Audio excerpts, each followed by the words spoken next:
So the first thing I want to do is get right into a guessing game. So let's make this happen. Okay, so I have three Jones Road beauty ads here. Cody, the CEO of Jones Road, actually sent these over personally to us because it includes one of their top performing ads. And what I want is everyone to guess after we watch these things which one you think is the top performer, A, B, or C. So let's watch A first. I look in the mirror, I'm like, I look so much better. This is in my makeup bag every single day. Every morning when I wake up, I put on my Dusty Rose. I feel this natural glow and I'm ready for my day. We're all putting it on, looking in the mirror, and we're like, oh my God, this is a friggin' miracle. Gives me the emphasis on the things that I like about my skin. I'm not a fan of contour, but this literally lifts the points that need to be lifted. Here's the color breakdown. Au Naturel has no color. I use this all the time. It has luminosity just from the moisture content. This is tawny. It really cuts the yellow in my skin. It's got a really nice bronze with just a touch of red in it. This is bronze, and this has a little bit of golden to it. Women that have red in their skin, this cuts the redness. Dusty Rose, such a beautiful color. It really does enhance a lot of skin tones, makes fair women look like they have the perfect pink blush on, and it makes darker skinned women have the perfect little highlight. Sun-Kissed is the perfect color to add a tint to the skin. They want a little bit of highlight. This also looks incredible on the lips. When you blend it in really good, it gives a really nice tint, but it is the perfect color for darker skin. Flushed is that pop of color that everyone was asking me for. This is such a beautiful pop. It looks good on anyone. Magic Hour has become my new go-to. I always have one in my bag. When you really want just some luminosity, you want a little bit of highlight, a little bit of shine, I put this on and I'm like, okay, I look better. I love that end of the day golden light, especially in the summer. Golden Hour makes you look like you're basically on a beach at the end of the day. So I love Miracle Balm. It doesn't require a lot of skill. It doesn't require a lot of time. And honestly, this is the reason I started Jones Road.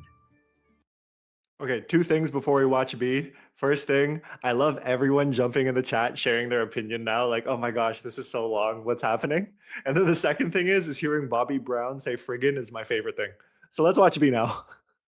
I want to look fresh and healthy, but not beat down. Did I accomplish that? Jones Road has the new Miracle Balm, okay? And it is creamy AF. This is like this mulberry color that I currently have on the cheeks, and you can use your hands, you can use a brush, but let me just tell you one thing. It's amazing for that every day, going to the gym, if you wear makeup to the gym, going to pick up, drop off. I'm going on a plane. I usually don't wear makeup on a plane, but I want to look cute today. I love this product because it feels like skincare, creamy tint. I love the luxuriousness of it. I love the package. I love the sound of the package.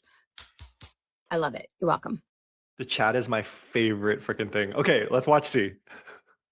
This is the most insane lip treatment that you have ever tried. It is all steps in one. You don't need to do the scrubs. You don't need to do the overnight treatments. You don't need to do the lip mask. If you did not grab your Jones Road Recharge lip treatments, what are you waiting for? It's a peptide nourishing lip treatment that literally goes on like a magic wand. The applicator feels like heaven. It's this metal applicator and it's so soft and smooth and just helps spread the product instead of reabsorbing it like a lot of your typical wands. It actually just spreads it out and it is absolutely amazing. It's also more hygienic because you can wipe it and you know what I'm saying? It comes in 9 different shades. Let me just tell you, once you get one, you're literally going to go back and order a bunch of colors because they feel so good and you're going to want them all. And literally you're going to message me and be like, oh my gosh, Mary, you were not kidding. You were not exaggerating. These are insane. Don't miss out.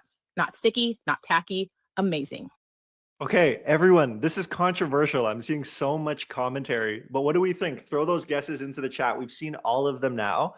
Keep in mind, we have different products, we have different people. There's so many things going on. So everyone's thoughts are so appreciated here. C is the most specific, a lot of B's. People are hating on A a bit. So drum roll, please. It's A. This is so funny. Drum roll, please. Let's see what it is. And we got A. Oh my gosh. This ad generated millions in sales for Jones Road Beauty and has scaled and scaled and scaled for them. That's so funny. I think I saw Brooke got it right in the chat, talking about like founder ads, also talking about the demographic that we're going after. There's something in there. It's so funny. It's so funny. All right, we have one more before we get into things. So let's do one more here. So now we have another one, and one of these is currently dominating. Let's figure out which one it is. So let's watch A first. This lip gloss is for people who hate lip gloss. If you've given up on lip gloss because it's too sticky, too heavy, or disappears in an hour, this was made for you. Lip Recharge by Jones Road refreshes, smooths, and hydrates the second it touches your lips. The cooling metal applicator wakes everything up, while peptides, vitamin E, and shea butter cushion and protect without that thick, gloopy feel. You get nourishment, sheer tint, and shine in one swipe. No mirror, no effort. Just swipe, recharge, and go. Available in 9 sheer shades made to look good on every lip tone. Grab yours now at jonesroadbeauty.com. I feel like people are still reeling from the previous A. So that's so funny. But let's do one more. Keep this one in our minds, and let's get to the voting after this. If it looks like makeup is sitting on top of my skin, it is a no for me. I would argue that I'm really known for all natural makeup. Recently, I tried a couple of products from Jones Road and I'm obsessed. I have a few of them on right now. They're so natural, radiant, glowy, beautiful, and just look like your skin, but better. Okay, first up, we have What the Foundation. I'm super particular about foundation because I need it to look like my skin. This blends so seamlessly, so beautifully. It's a tinted moisture balm. I don't have a beauty filter on right now, so you can really see what this did to the skin, but it makes you so glowy, dewy, radiant. I feel like you just look super healthy. I just love the look and the finish of this. It is so natural, but so beautiful. Next up, I love Miracle Balm. If you follow me for a while, you know that I am blush crazy and obsessed. I love any product that is like a 2-in-1 situation. Like you can use this on your cheeks, you can use it on your lips, so many different shades, more bronzy shades that you can use. I like some of the other shades to use them as highlighters, but I just obviously am obsessed with the rosy kind of blush colors. And it's so nice. Again, you can build it up with your fingers, really warm it up, and it just looks beautiful, radiant, and like your skin, and so natural. If you follow me on any platform, you know it's like my life's work. I'm obsessed with a natural lip color. This is the shade Plumberry, and I absolutely love it. I think I could argue that this is maybe the best, most natural lip color that I have found in a very long time. I have my Old Faithfuls and I do not veer away from them very often, but this has replaced my everyday lip color because it is so beautiful. There's something about the longer that one played, the more A's that I see popping in. This is so funny. Everybody get those votes in. What are you thinking? We thinking A? We thinking B? I'm seeing a pretty big split actually. But then I also saw when B was playing, there's a lot of A's. It still looks evenly split. So drum roll, please. This next one here, da-da-da-da, it's B. Oh my gosh, what's going on with the world? The chat is killing me, but it's B. So this is so funny. Like I said, today is all about creative analysis. So we've started with the opinions and what we've started to build that muscle around creative strategy. And what we're going to now do is start to tie this with the metrics and the research that we had started off with. But I know it's some of y'all's first times with us today. So before I get into the meat and potatoes of the analytics end, I just want to say a few words about Motion. So if we haven't met before, we are Motion. It is a pleasure to meet you. We've been championing creative strategy for the past 5 years at this point. And as you can see, we've literally written the book on it. If you look into our docs tab, you'll see a ton of goodies for yourselves. On top of the content, we've also built an amazing product. Now, this product is built by creative strategists for creative strategists. So we're going to help you a ton along the way in this journey. So why are we qualified to train you on this? Number one, I've talked about our history and our content. Number two, it's all about the data. So we work with the top brands in the industry to collect data to understand what's working best in creative strategy. But we can't forget about number three, because number three is ultimately my favorite. You all, my heart. We have the best community ever. You are all the freaking best. Round of applause to all of you, especially so many of you who are showing up week after week and putting the work in. You make me so freaking proud. Oh my gosh. Okay, so now I wanted to do a really quick recap on the curriculum. So the first one is actually talking about our mobile app. So we've just launched this. If you have an iPhone and you've been loving Inspo, or if you've been loving Runneth and chatting back and forth, you can actually extend that experience onto your phone. So it's quite natural. So if you want to check this one out, head to the App Store if you have an Apple iPhone and go ahead and download that. And then I asked a little bit earlier about the about the usage of Claude, we have a very exciting announcement that we've actually launched our very own MCP. Now, at the end of this session, I'm going to get into a lot more detail. But for now, Melissa is going to share a couple links. So to the App Store where you can download the mobile app, but also instructions of how to install our MCP. Because the good thing about the MCP is I saw a lot of people have questions during Dara's section. And for anyone who has ad account data, you'll also be able to pull in that ad account data without any risks of getting that ad account canceled. Okay.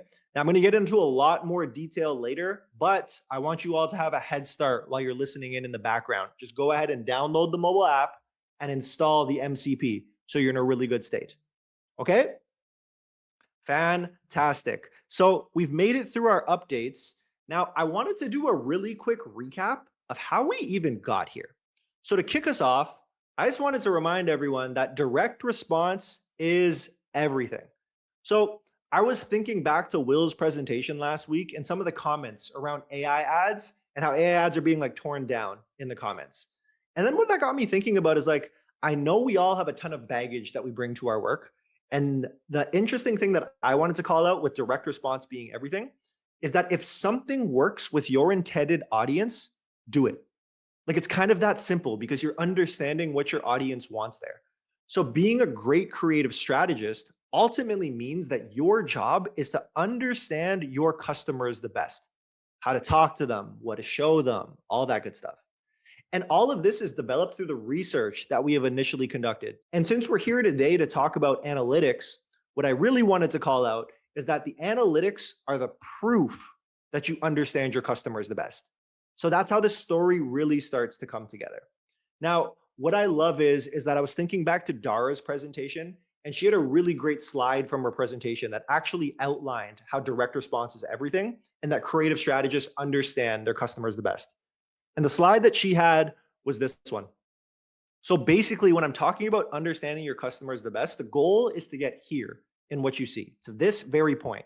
So Everyday Dose, this is a brand that knows exactly what works with their customers. So you can see in that messaging angle, they found the winner.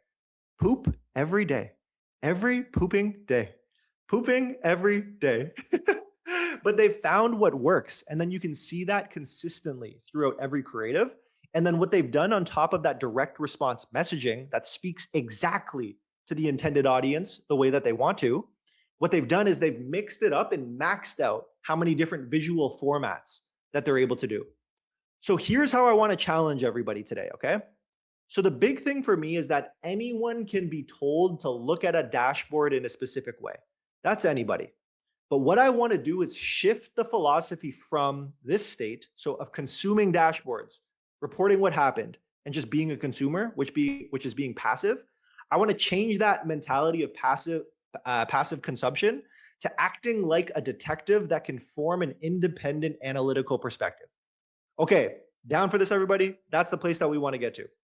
Now, it sounds all like fluffy in theory, but what I will say is that if you want to build out your own perspective, the way that you can get there is by building out the right hypothesis that you're then able to validate.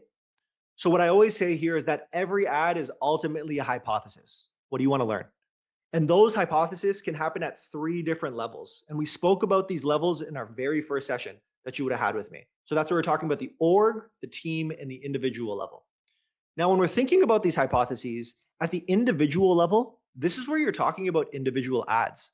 So some of these examples look like, hey, the CTA will drive more people to my website, or using this model will increase my click-through rate.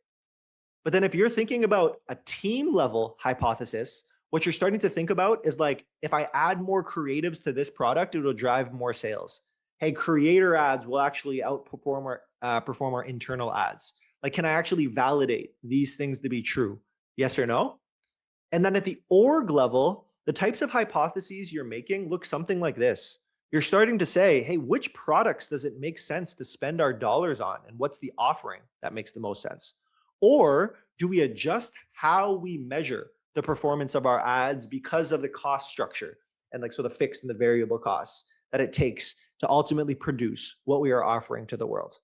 So these are the example of hypotheses because once you have them, this is what validation starts to look like. So you want to get to a point where you're validating true, false, or needs more time. The way I like to think about it is that like every ad is an opportunity to learn something. And then the faster that we learn, the more we know about our customers, what works, and what we should do more of. What I will say is this is not subjective. It either works or it doesn't, or it needs more time. So this is where validation happens on the creative analytics side. Okay, folks. So we've gone through a bunch of theory together up front here. I do want to jump into the meat and potatoes and the weeds of it so we can analyze some ads. And the way that I'm going to do this is at 3 separate levels. So the first level is at the individual ad level. How are we measuring that? The second level is the campaign slash like product level analysis. So higher level, basically. And then we're doing some macro types of analysis. Now, to set the stage, before I jump in, I'll just like bring up a couple slides that will be helpful. If you screenshot them, great. You can also check the docs tab that it's going to be here. So the heart of all of this is understanding your metrics. If you can understand your metrics, you're in a really great spot. And we've tried to simplify to the best of our ability to say, these are the metrics that tell the story of how your ad is performing. So I'm going to walk through these in more detail and descriptions once we dive into the actual analysis, but go ahead. You can screenshot this or capture it later. And then on top of this, there's the diagnostic side of things. So this is how you'll actually diagnose these metrics to determine what type of changes you will make.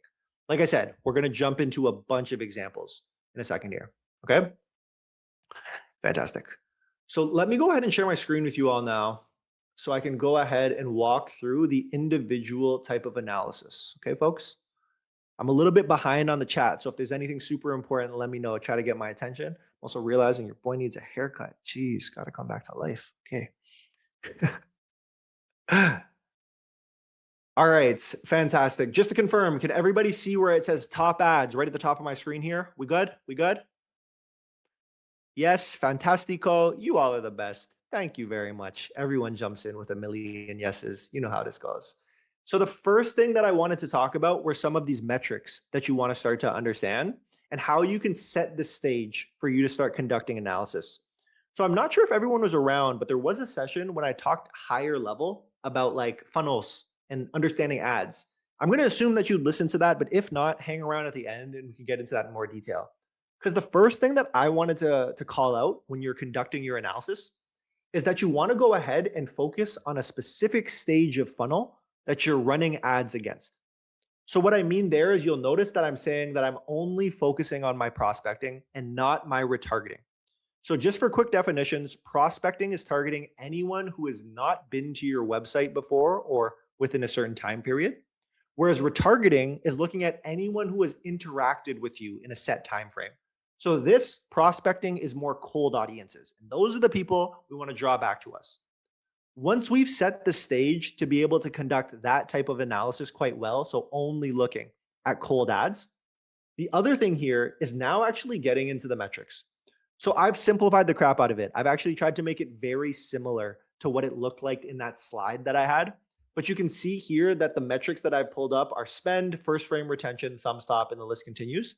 And the really great thing is for anyone who's jumped into motion, you're actually able to hover over these so you can actually see the calculation. So it's like, well, I get it, but how is it calculated so you get the math behind it?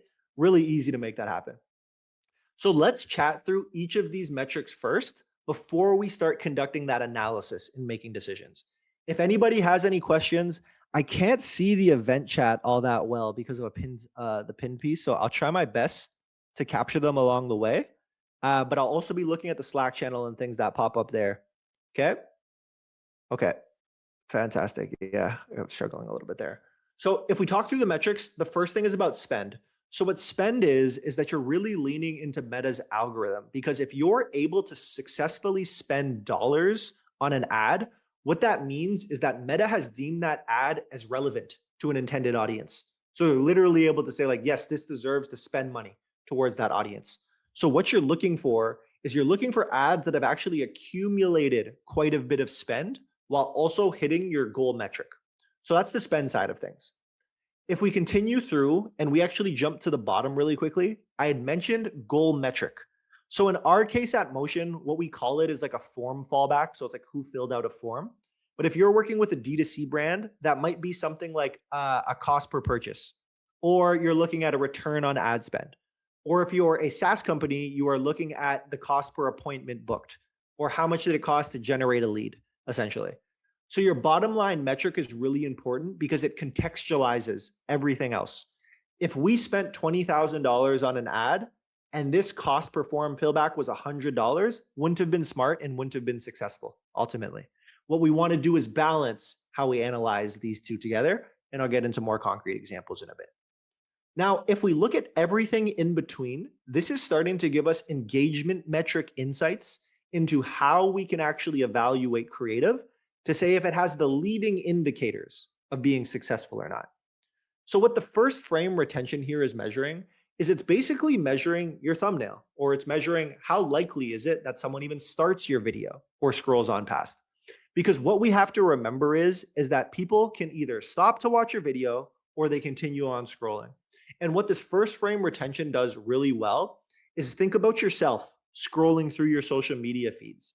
Essentially, if someone scrolls right on by and never actually stops, you're going to have a lower first frame retention. So here, you're always going to want to see this typically above 90%. If it's not above there, you got some work to do on that thumbnail and the first frame that exists. Okay? Fantastic. Now, the next thing is on the Thumbstop ratio. So the Thumbstop ratio can also be called the hook. You know how we've talked about hooks a ton? We can use that interchangeably. But why it's called Thumbstop within Motion is that it's literally saying, are you able to stop someone's thumb from scrolling? So making it very tactical that way. So what Thumbstop is saying is before you can get anyone to click to go to your website, you need to get them to stop their scroll or else there's no engagement. That's ultimately going to happen. So in this case, we're measuring the first 3 seconds. Are we able to get someone to stop their scroll and watch at least the first 3 seconds to get that hook right? Okay. Fantastic. And then after we have the Thumbstop here, the next thing that I move to is our 100% video play rate.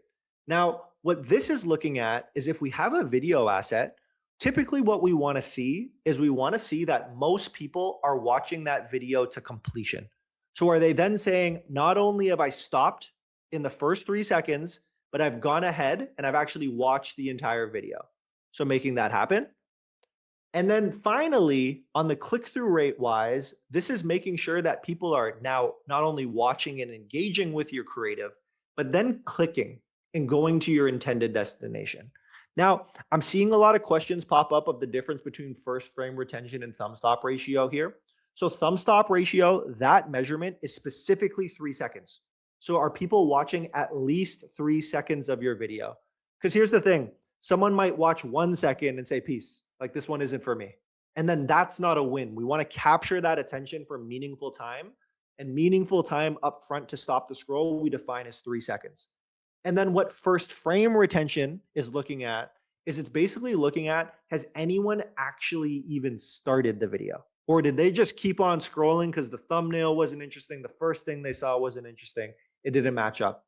If you're ever curious about the equations here and you're in Motion, like I said, you can just hover. And if you look at the bottom, you can always hover as well. And then you'll get the definitions of what's been going down. Okay? Fantastic, everybody. So that's a quick definition of metrics. Do we have any other questions? James, do you think we can kill the pin message just in the event chat? Thanks. Okay, great. Thank you.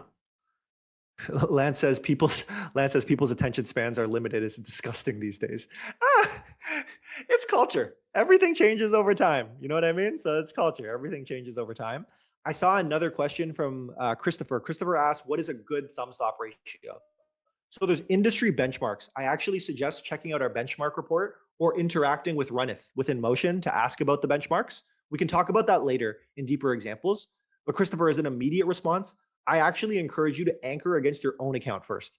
So it actually means nothing if industry benchmark is, let's say, 40, but your average is on the extremes. Let's say you're at like 70, or let's say you're at like 20.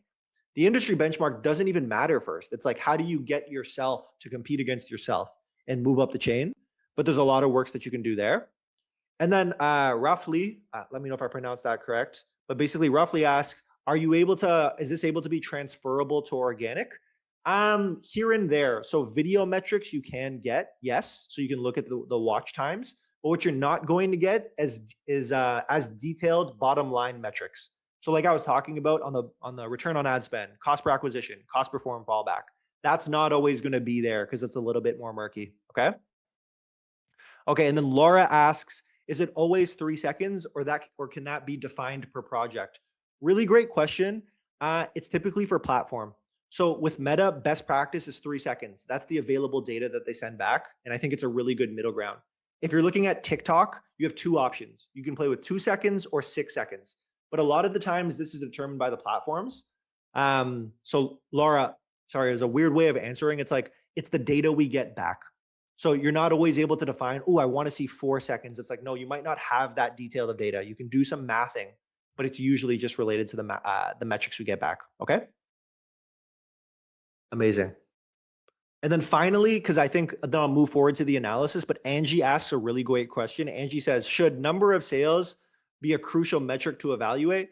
100%. If we're not here to make money or generate the bottom line metric that we want, we can't really say they're successful. So if we had the best engagement metrics ever, but we had a very poor bottom line metric, it wouldn't be a win. We'd have to work our way to get to that point. Okay, let the questions keep rolling in. If you can, throw it into the Q&A tab. I'll jump in right at the end to get to them, but I want to start conducting this analysis together. Okay, everybody? Fantastic. So what I wanted to do first was start talking about like what is a top performer that I had alluded to. So now what you're seeing here is that I've changed my views a little bit. So I've moved from that creative first view to now a view, if I zoom in a bit, to now a view where I'm actually looking at it from a bar chart perspective. And what I'm doing is, to Angie's point, the first thing I want to do is I want to anchor against my bottom line metric. Because if I'm not winning on the bottom line, I got so much to figure out. I might have to reinvent the wheel. Whereas if I am winning, it makes it as an easier starting point. So basically what I've done here is I've isolated it down to my spend metric. So how much money is being spent. And I'm comparing this to our business metric. Like I said a million times before, this could be cost per acquisition on your end, cost per lead, cost per purchase, return on ad spend. It varies depending on the industry that you're in. Now, in my version of the definition here, for anyone who this might be new to, essentially, cost per form fallback, I want this number to be as low as possible. Because essentially what it means is that I'm paying very little for each purchase. Whereas if it's higher, I'm paying a lot for each purchase or whatever the action is that I want them to conduct. So here, when I'm looking for my top performers, the very first thing that I actually want to do is I want to go ahead and say like, okay, where am I spending dollars? And then where am I actually seeing strong returns? Because these are ones that I can keep in my memory and then my history log of inspiration of what has worked so we can continue moving forward. And my clear examples are things from Alaya, things from Tara that we see here, and then maybe even Mateo right down here. So these are ads immediately I know that I'm just going to say like, okay, let's spend more money or let's make some more of these creatives that are very similar. So tying that story together quite nicely. Okay. But the other big piece here is like the winners are obvious in this case. It's like spent a lot and we see really strong returns, spend or double down. Very obvious. But the things that I want to call out is where is it less obvious? So where can we find opportunities to say like, well, there are some leading indicators of success, but it needs some more work. So this is where I actually think a ton about iterations. So we can talk about iterations in 3 different stages. Okay, everybody? So in iterations, let's do this. We're going to talk about hooks. So the first 3 yeah, Tira, I wouldn't worry about form fallback. Just take that as a bottom line metric. So that could be cost per purchase. It could be like anything the business cares about, essentially. But when I'm talking about iterations, let's do 3 variations of this. The first thing we're going to do is talk about hooks or those Thumbstop ratios. The next thing we're going to do is talk about who's watching the entire video. And then finally, what we're going to chat through are landing pages and offers. Cool. So let's kick off with the hook iteration opportunities. So now you're going to start to see here, I'm using some metrics. Let me make it a little bit more familiar to everybody. I'm using some of the metrics that I had talked about earlier. So what that means here is that you're noticing that I'm leading with my thumb stop ratio. So again, who has stopped to watch the first 3 seconds. And then I'm following that up by our click-through rates. So who's clicking and going to the intended destination that I ultimately want. So when I'm seeing something like this, what I'm looking for are areas where I might not actually be stopping people enough, but I'm getting them to click at a really strong rate. So you'll notice that I have some 2 outlier creatives, Tara and Elia are crushing, of course. But you'll notice that I have another Elia creative on the far right over here. And now let's talk about what we notice, everybody. We tend to notice that the thumb stop ratio is quite low in comparison to the rest of the account. But then when we look here and we look at our click-through rates of people clicking and going to the intended destination, it's not too bad. You can see that it kind of hangs with what we're seeing across the board. So basically, when I see a creative like this, what I can start to do is I can start to build out my hypotheses for the metrics that I want to move. Let's go through this together. So for this creative example, what we could say is like, okay, team, the hypothesis I have is that I want to increase my thumb stop ratio. So more people stop their scrolls, but I want to maintain a similar click-through rate to get people clicking out. Because if more people stop their scrolls and we have a similar click-through rate, we're getting a lot more people to go to our website at the end of the day. So now I've aligned my hypothesis with the rest, well, myself first, but also the rest of the team. Now, when we're thinking about how do we actually make a change, this is where it involves the rest of your creative team. Because what they are going to ask you is like, all right, Evan, I know you want to increase your thumb stop ratio. How the hell are you going to do that? How does that look? And what you can start to do is you can actually look to the top left to see what's already crushing it right up top here. So you can start to say things like, where are we already stopping people in their scrolls that are doing a really good job? And can we take inspiration from it to tell some of that story? So how this can start to look is if we move it into application is what I might actually do is I'm going to isolate down to the 2 creatives that I was just talking to you all about, like so. From here, I can actually move back to our card view. So this really simple view that we were talking about earlier. And then I'm also going to simplify it to the metrics that I just talked to you all about. So let's only put our thumb stops and let's only put our click-through rates like this. Because what I can do is I can actually go ahead and share this insight with anyone. So I can literally be like, take Inspo from Tara and apply to Elia ad. And I might say like mimic first 3 seconds. Because essentially when you're starting to share, I have to create it later, of course. But once you have this link, you can essentially share it with anyone in your ecosystem and they can actually watch the creative, download the creative, so they're able to literally copy and paste. So it's literally like a mashup. Or they can take inspiration from it and re-record it.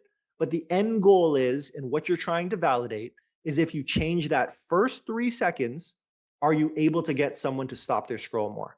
So really easy across the board. I saw a couple questions pop up of like, do they need to have motion to receive that link? No, they do not. Anybody can receive that link and they can watch the assets, download the assets. Okay? Fantastic. So everybody, that's the first stage of the equation when we're talking about the first 3 seconds and how to analyze the data. Are we on the same page? Is everyone feeling okay? We feeling okay? We're alive? Ish, yes. Okay, so let's move forward here. The next thing I wanted to talk about was talking about the watch times. So someone watching the entire video, is that happening? Yes or no? So there's 2 ways to do this. There's the complicated way, and then there is the more detailed way. Personally, I actually like the more detailed way. But for example's sake, let's start with the easier way here. Okay, so where I want to anchor everybody is in this example of who watches the video. What we're going to assume is, or honestly, what the baked in assumption is we want someone to watch the entire video, right? Like that's ultimately what we want. But here's the thing. Let's remember these are humans on the other side giving us this data. And if we imagine ourselves that are scrolling, if I'm watching a video, I'm going to take one of 2 actions. One is bad, one is good for the brand. The first one is I'm going to say, this video ain't for me. And I'm going to keep scrolling. And then now you've lost me and have to try and get me back. Or the other thing is that as I'm watching it, I like it. And once I like it, I click. And once I click, I go to where you want me to go. So why that becomes such a cool story is because if someone's not watching the entire video, it's not necessarily the end of the world in that case, okay? So if we do a really high level example here, what we're starting to look at is we're looking at 100% video play rate on who watched the entire thing and who's clicking out. Now, let's ignore the Tara ad. Tara's on our team. People have seen Tara in the chat. Tara's awesome. She crushed it here. But what we're actually looking for are instances similar to that Thumbstop ratio example. So are there any instances where people are either watching the video but not clicking, or they're not watching the entire video, but they are clicking? Now, I don't have the best set of ads here. I was hoping what I'd see is like a high rate, a high watch, but a low click. Because if you see that in your account and people are watching it but not clicking it, you probably need a stronger CTA. Like if we imagine together that it said 7.91% of people are watching the whole video, but the click-through rate was 1%, what I'd then say is like, let's watch this whole video and let's change the click-through rate right at the end, or change the CTA right at the end, make it more prevalent, essentially. But the other side of the equation is like, where aren't people watching and where are they clicking? Because if we see this happening, what you might want to do is similar to the CTA conversation, is you might want to actually shorten the length of this video because people aren't watching the whole thing. It might be too long. Saw a lot of your reactions with that Jones Road video ad, right? So you might be able to shorten this one to make it a lot more accessible while bringing your call to actions a lot higher. So that's the first thing of like when it gets a little bit easier. I wish my data set was a little easier to understand. In all honesty, it just makes it a bit complicated. But the detailed way you can do this is if we scroll into this table below. Because if we scroll down here, what you're actually going to notice is you're going to see not only do we have the 100% video play rates, we're now looking at it as a funnel. So how many people first make it to 25% of that video, then 50% of that video, so on and so forth. Because why this gets more interesting is because you could have a crap ton of eyeballs up to a certain point in time, and then you lose them all. And like, that's not a point that you want to be in, right? So if we look here, let's use the Tara ad as the example. We know it's crushing, like there's a strong click-through rate as we can see here. But what we notice is for the first 25%, basically 41% of people are watching this. It's like, holy crap, of the people who started the video, 41% get to, how long is this thing? They get to, so 20 seconds, they get to around 5 seconds of the video. That's awesome. But then after that, you see here how we lose close to, let's call it 40% of people. Now, if we saw that we had this many eyeballs and we lost this many people to 50%, what we need to diagnose is what I mentioned earlier. Are they clicking to go to where I want them to go, or are they leaving? So this is where I'd say if I see this type of drop off, if Tara's click-through rate wasn't this high, I'd be like, we got a problem. Mission critical. We have all these eyeballs that we need to take better advantage of.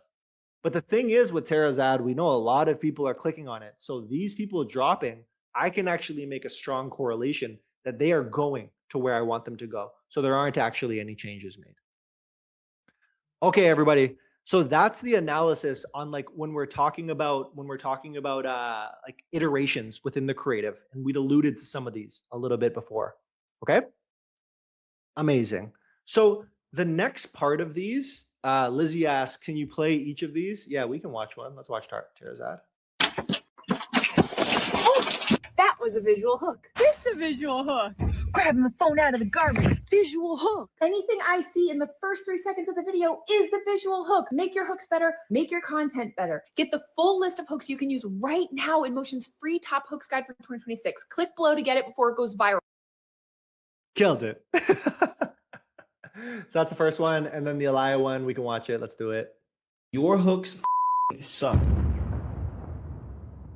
Every day you don't fix that, you're wasting time and burning budget. Most marketers write hooks by instinct or just copy something they saw online. But the top 1% create hooks like a system. Motion analyzed the data behind $14 billion in paid media spend. And they found 5 hook tactics that actually convert. Confession, bold claim, relatability, contrast, curiosity. Each one hits a different psychological trigger. And they built a completely free guide around Debbie went nuts in the chat. plus 7 underlying principles and a daily workflow. So you aren't just writing a good hook once, you're actually building a system. Click below to grab it. It's completely free. Stop letting your ads die at the bottom of the ad account with 0 spend. Debbie went diabolical in the chat. Oh my gosh. Everyone's asking for the guide. We can send this out after. We can send this one out after, okay? So I think we can either link it in the chats or it's in the docs tab if you can. But we got the hook guide, everybody. We got the hook guide. Amazing. So up until this point, we've talked about the creative analysis. So we've gone through spend and returns and all of the metrics in between on how you can use this data along the way, okay? But now what I wanted to talk about is that we don't always have a creative problem. Like you might spend all this amazing time on a creative, and then we look at that bottom line metric and we're like, holy crap, we suck. Like this isn't working. We got to try even harder on the ads. But here's the thing. Creative strategy isn't just the ads. So the really cool thing we're doing at Motion is like our creative strategy team actually owns organic, the paid ads like we've been talking about, as well as landing pages and offers too. Because just as important to someone interacting with an ad or an organic post, we need the offer where they land to be very similar so it actually encourages that purchase. You're not going to be successful if your ads are driving to a dead page. So the last part of this equation is actually going ahead and trying to highlight where might you have a landing page opportunity, okay? Okay, now I've seen a million people get so confused about the metrics that I'm showing here. I'm going to say this, please, if you see other people comment on it, I need you to have my back. This metric of the bottom line metric is going to change depending on the brand you work for. If you are a D2C brand, this metric will most likely say ROAS, so like return on ad spend, or it's going to say cost per acquisition, cost per purchase, something along those lines. So this metric is just however the business defines bottom line, okay? So now with that in mind, let's get into an analysis here. So in this specific creative, the most, like as close as we get to bottom of funnel metric in ad performance is click-through rate outbound clicks. So are we getting people to go off of this ad to the intended destination that we want them to go? That's very important. So basically, click-through rate lets us know, are people clicking, going where I want them to go? And then finally, whatever your bottom line metric is, mine just so happens to be called this, sign up survey complete. Don't get distracted by it. Reminder, don't get distracted by it. But basically, this is letting us know, are they completing the action that we want them to do? So when we're looking at this specific like campaign that we are running, you're going to notice here that we have a bunch of ads that have close to a 5% click-through rate, which is nuts. Like I'm happy in my account at that point, like if I contextualize, right? But the thing is, you'll notice that I'm not getting any conversions that I'm happy with here. So when I start to see this, what it tells me is that, you know what? I have a pretty darn good creative. This is getting the exact results that I want. I can even add, like, let me add Thumbstop ratio so we can compare. We can even add more metrics to be like, is that true? It's like, yeah, that's pretty freaking good. And then if I see this, I can also see that people are clicking and going where I want them to click, but then they're no longer purchasing. So now what we can do is let's watch this video together, okay? Shout out to Alicia. Everyone, Thursday crew knows Alicia well, but shout out to Alicia. If you're spending $250K a month on meta ads and your team can't tell you why your top ad is working, that's a problem. I'm Alicia, I'm a performance creative consultant, and I've talked to the biggest brands in D2C spending 6 and 7 figures a month on meta. And after a while, you start to see some patterns. The brands that are really struggling to find winners in scale right now have one thing in common. They can tell you what ads are working, but they can't tell you why. They can tell you which hooks have the highest thumbstop rate, but they can't tell you why. And they can tell you which campaigns drove the highest AOV, but they can't tell you why. The brands who are actually crushing it on meta right now know exactly who their top ads are speaking to and how. And they've embedded those types of creative insights into their system. One of my favorite ways to do this is with Motion. Motion puts creative at the forefront of their reporting, which is a crucial perspective shift post Andromeda. Plus they have all these AI tags tags, which help you find patterns in hooks, messaging angles, visual formats, and even audiences without naming conventions. And it gives everyone on the team access to performance data so they can get the answers that they need when they need them instead of waiting like a week for a deck from a media buyer. If you are serious about scaling with meta ads in 2026, you need to understand your creative in this level of detail. Click on this ad to have your team try Motion for free. Trust me, you won't regret it. So Alicia made a pretty good ad. Like that's where I stand and what the data starts to tell me, right? And someone called out Tiffany said spend is so small though, 100%. So everyone remember what we're looking for is scale at the same time. I'm really just operating off of an example for now. So it's just trying to show like a demonstration of what this data could look like, but Tiffany's got it right. We'd want to see more spend. So now if you see something like this, what you'll then want to do is investigate the landing page. So basically, if we click in here, what we're now able to do is we can go ahead and see what landing page are we driving people to. So now when I click this, and I'll bring you all with me, where are we driving them to? We put them on the home page. So now the home page is further education of what should we try and get them to do at this point. And what we might be able to say at Motion is like we need to be smarter about where we drop somebody in this process. Like, should we drop them on a page that looks like this? Probably not. It's probably still a little bit too generic, but we want to get smarter. Let me see if I can pull up what the team has actually done here, because I think we've gone ahead and launched a new one. So basically an example could be, it's like if we want to talk to people,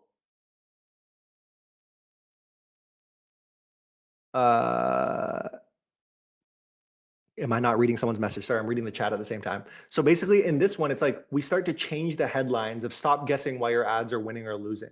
Then we see what the offer is on the call there. Then we have some education of what do we do and who are examples of what we work with and what happens in 30 minutes.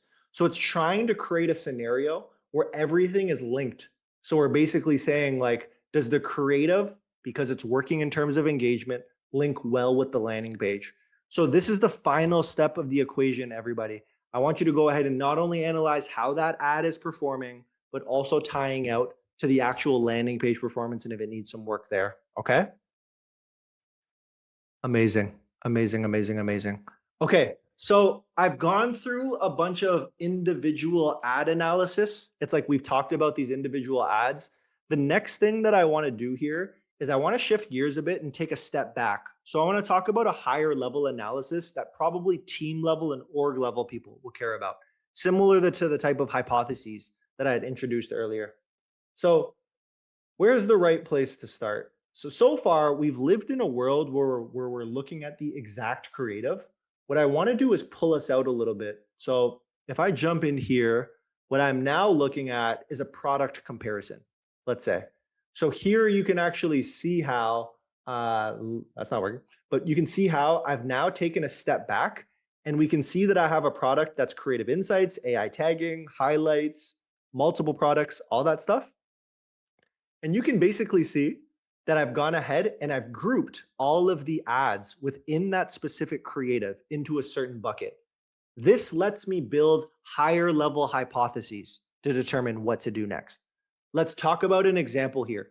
So instead of looking at one ad that's only related to one feature, I'm now determining at a higher level how to dedicate and allocate my time, my spend, and my resources. So in something like this, what I'm ultimately looking for is I'm looking for a scenario where I see health. And how I've defined health is, and we've gone through different metrics, but just to keep this one more straightforward, we're saying where are we getting people to stop their scrolls as well as click? And where's the thing that immediately stands out? Our competitor analysis side of things. So we can see the individual creatives that are within the competitor analysis. We'll let that load in the background. But why this becomes helpful is like, here's an example of a hypothesis I could run with for the week.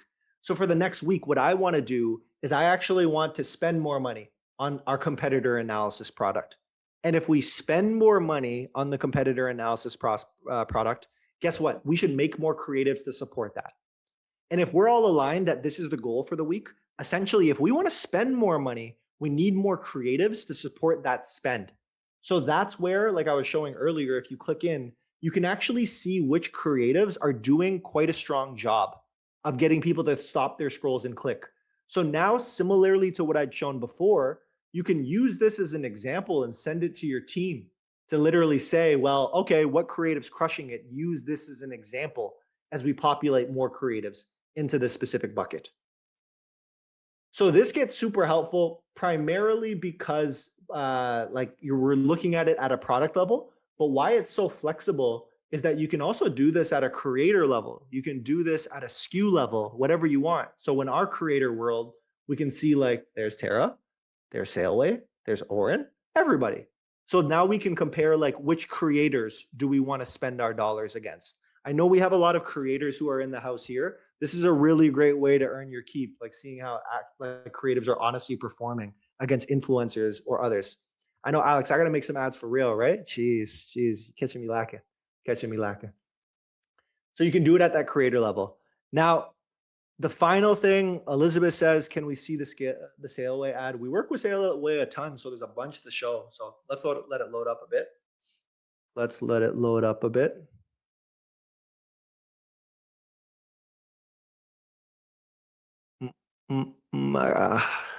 Okay, apparently I'm 1,000 messages behind on the chat. If you are getting ignored, that's happening. I'm sorry. I'm literally just like reading the top as I see them pop through. Oh man.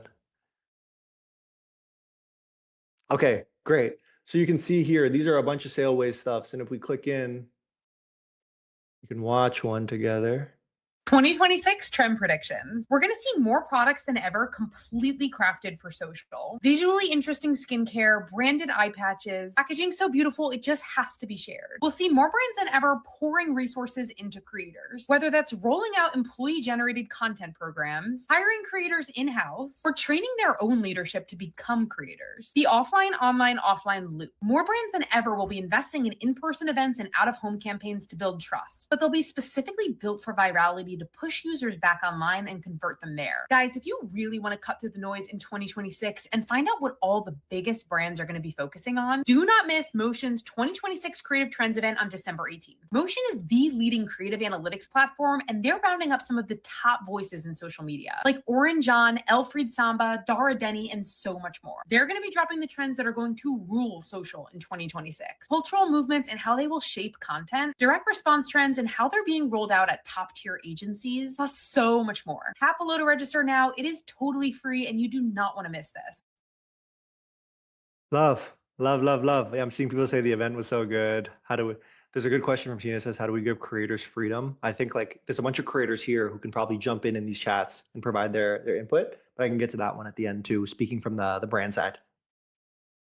So that's an example of how you can start saying like, okay, we want to invest more in Sailway in this go, or it's like we don't want to work with this creator anymore. What's the narrative to ultimately tell?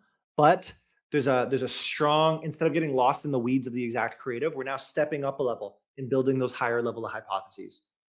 Okay, now the final example that I wanted to call out at a higher level was actually like a hook tactic example. So does everyone remember the everyday dose? Like poop every day, right?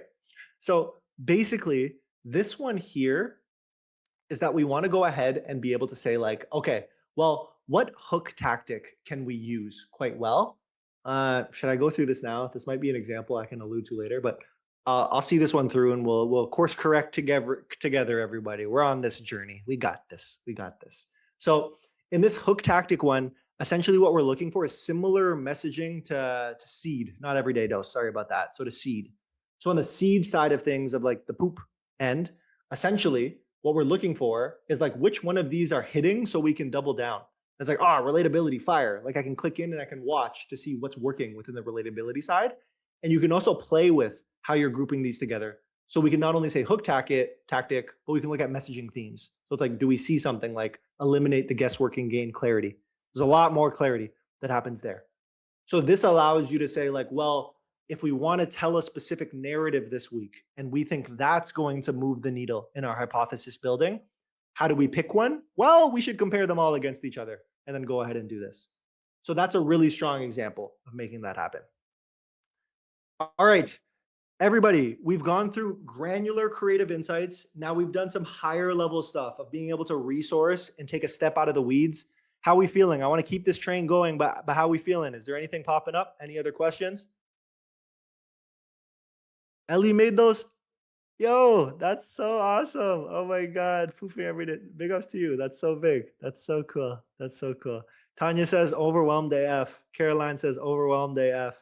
It's all good. It's all good. As you sit with this and go through the homework, it gets a lot easier. Okay. So fun, overwhelmed but exciting, chugging along. Yeah, the metrics give you power, everybody. You don't just want to be a pencil pusher, shooting some creative, making some things. When you have numbers behind your work, it gives you power.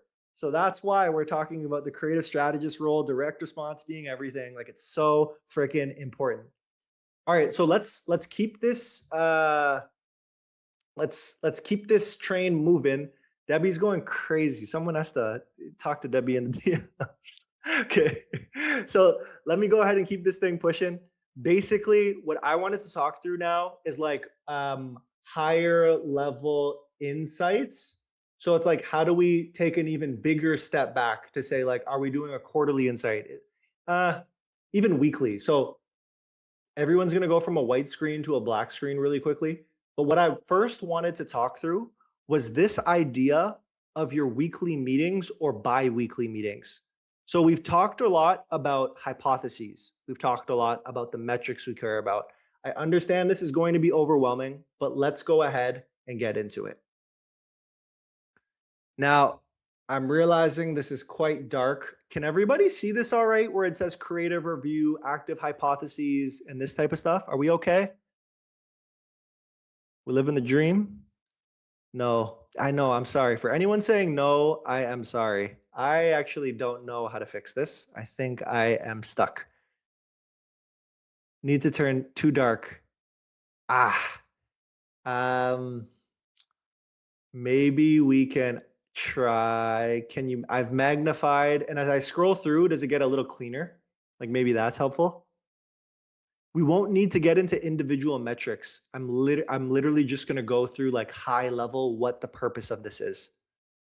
Okay. Yeah. It's all good. We don't need to be able to read every individual thing. So the very first starting point for me are your hypotheses. Now you can organize it in any way you'd like. Like you can set it up per product. You can set it up per SKU. There's so many different things that you can do here. But you can see that I'm always looking at what are the active hypotheses that we're running, and can we add to these? So you can just add them in, and you can even add names like Evan has this one, whatever it might be. And then from here, I can say like, are we testing? Are we validating? Is it validated? Is it invalidated? So on and so forth at every level. Because where this then takes you to is your hypothesis log. So you're able to look at what have you proved to be true. So you've collected those learnings across the board. What are you still testing and what is false? So it's like, we should probably retire that idea. So this here is starting to build out exactly how you want to like track these. Now, I think a lot of people are asking, where is this? I will show in a second, but this is going to start leading into Runneth and what we have going on there. Okay. Okay. Fantastic. Now, on top of the hypotheses, what you can start to tell here is that as I go down, I have so many different campaigns that I'm running, and I break them down into my campaigns. So I'm looking at, hey, benchmark report, yours might be a specific product or a specific SKU or a specific offering, something along the boards, along that board. Patrick says, looks like Claude. Yeah, 100%, 100%. And then you just like power it up with more data and insights across the board.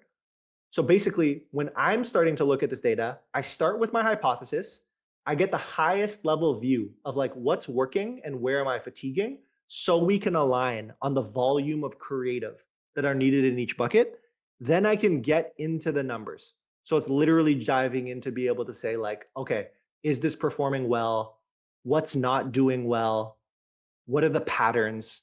And then how is my landing page performing? Like, are people buying? It's all of the metrics that I had talked to you all about, except it's summarizing it for me now. So getting easier. Yeah, I see a lot of people mention like, is it not Claude? Yeah, it's not actually Claude. It's actually Runneth. It's Runneth. So it's like, I can talk about the differences in a bit of like what we're cooking and like why this becomes more impactful. But like, yeah, it is Runneth. It is Runneth being able to build this stuff out. Okay. Okay. So This is an example of like when you're talking about bringing the teams together and orienting them towards the same goal. Of course, you have the bottom line metric. I think that's the obvious answer. You want to know if you're profitable or not, and we're not ignoring that. I think everyone's on the same page. That's important. But basically, what we have to do is we have to make sure we're always learning. So anchoring it there. Okay. Fantastic. Now, outside of these weekly meetings, what you instead might want to do is you might actually want to like take a farther step back. So what you can also do is I'll jump back into motion. So this is a little bit more applicable, but it's we're coming up on a lot of big events for brands. Like there's Mother's Day coming up. In the summer, there is the 4th of July for any of our American friends. There's also Black Friday, Cyber Monday, and everything that's been going on. So it's like there's so much data that has been collected that we can now farm to be able to say, what should we do? So in my world at Motion, we don't actually run any specific Black Friday, Cyber Monday things. So let's just imagine for a second that this is Black Friday, Cyber Monday. I've called it an event. I've included the events that we run, of course, but instead you could have Black Friday, Cyber Monday 2023, Black Friday, Cyber Monday 2024, Black Friday, Cyber Monday, if I can speak anymore, 2025, as the list continues. And you can literally compare each year how they performed. Because what you can start to pick up on are the trends. Because like we always know is we can click into these to understand the top performing creatives across the board. Because these are going to be the unlocks that allow you to say this year, this is how we should prioritize and focus our efforts. Okay. Fantastic, everybody. Fantastic, fantastic. So what I will say, Nicole, leadership loves this. Yeah, it's how it goes. It goes. I like these things too, for sure. So Emanuela says it's too many tools. I hope not. So I've gone through, Emanuela, just for clarity's sake, and for everybody here, I've gone through the manual way to do this first, right? Like I've gone through this to be able to say, how do you have the skills to build a hypothesis and then validate it? So what are the metrics you need to? But I think the other part of this too is diving into, like I mentioned to everybody, runneth. So if you use the chat here, what you're able to do is you can ask these questions really easily and it surfaces it for you. So it's literally like, which of my creators is performing the best? And how does that compare to my internal team ads? Now, all of a sudden, I have the summary and it's done. You know what I mean? So it gets nice and easy across the board. So tooling wise, I want you all to have the skills. So if you had no Runneth, if you had no Claude, you can do exactly what you want to do. But I want to make sure that everyone has the skills they need to be able to do this on their end. Okay. Okay. Fantastic. Now, that is individual analysis. We've also taken a step back and we've gone into weekly reporting as well as event reporting so you can pull in insights. The next thing I wanted to talk about is all of this data is related to your own ad account. So we've now looked at, you have collected this information all related to your specific brand's data. That's the starting point if we anchor there. Here's the thing. We can also gather insights from brands outside in the world. For anyone who's been in any of the other sessions, or for brands, for people who have been in the other sessions or have done their homework, you know all about our Inspo tool, but I wanted to make this a little bit easier to start tying it together, okay? So what you're going to notice here is, let me jump into our Inspo tool. So here I've gone from that reporting tab in the top left, and I've gone specifically to Inspo here. And the first thing that I'm going to call out is that you'll see immediately what are the formats that you haven't tried. I can see all of them now that I haven't tried. Why this is so awesome is like, let me pick one. Like, let me go, oh, ASMR is fun. Like, it's like, okay, here we go. Maybe that's a good one to do. But if I look at Billboard, let's say, right? So why this becomes interesting is let's marry some of this story together. So basically, I'll pop back to a report that we were looking at a little bit earlier together. Remember when we were looking at hook tactics and then messaging angles? And then we had set the hypothesis of where do we want to go ahead and like invest more time to. So basically, when we're looking at a creative like that, or when we're looking at a report like this, I might say, okay, time to really lean in on eliminate the guesswork and gain clarity. That's what I want to start to do. So because I see this, what I now am able to do is I can go back to like, I'll go back here to make it easy. But what I can now start to do is I can look at these formats I haven't explored, and I can go back to Billboard, and I'm like, okay, these are all examples of Billboard style ads that I can run, and I'm going to apply that messaging that I know is already working. Very similar to the seed example, right? And what we're searching for here. So there's a lot of ways that you can go ahead and connect your own data in what you're doing, and then tying it to what you want to be able to see here. Okay, everybody? Okay, fantastic, fantastic. Natalie says, so to recap, what is the most important part of today? So my starting place is build out a hypothesis. If you take nothing away but that, put the work in to build the hypothesis, because that's what's going to contribute to you building out your own independent analysis process, starting with the hypothesis. Everything else is all about how to build new hypotheses and validate those hypotheses. Everybody, on that note, today has been a ride. We've gone through the ups and downs of the metrics. We've gotten to all the points of where can we build the hypothesis. You all are the freaking best. Have a wonderful week, and we'll talk to you soon. Peace.